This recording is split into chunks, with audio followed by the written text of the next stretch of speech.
High good morning. म चाहिँ यसो न घुमघाममा छु।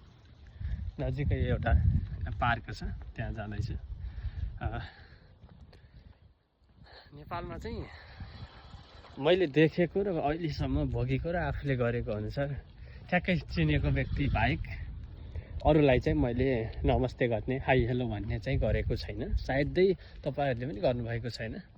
कोही तपाईँको मुखमा हेरेर हाँस्छ भने त्यसलाई मुस्कुराउने काम चाहिँ गरिन्छ। तर यहाँ चाहिँ मैले अहिलेसम्म भोगेको अनुसार यसरी हिँड्दै गर्दा आमान्य सामान्य कोही ठोकेर यसरी जान्छ भने हाई हेलो भन्ने र बोलाउने, कुराकानी गर्ने चाहिँ यहाँको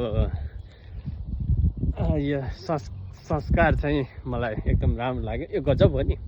कोही कतै तपाईँसँगै ठोकेर हिँड्छ भने, आँखा जुत्छ भने उसलाई हाई हेलो, के छ, सन्चै छौ समेत भन्ने यो त राम्रै कुरा हो।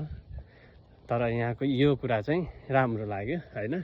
अब यहाँ पार्कमा धेरै मान्छेहरू भेटिन्छन्, त्यतिमध्ये तपाईँसँग ठोकिने मान्छेहरू तपाईँसँग नबोलेर त जाँदैनन्। सबैले बोलाउँछन्, सबैले भन्दा पनि धेरै जसोले बोलाउँछन्।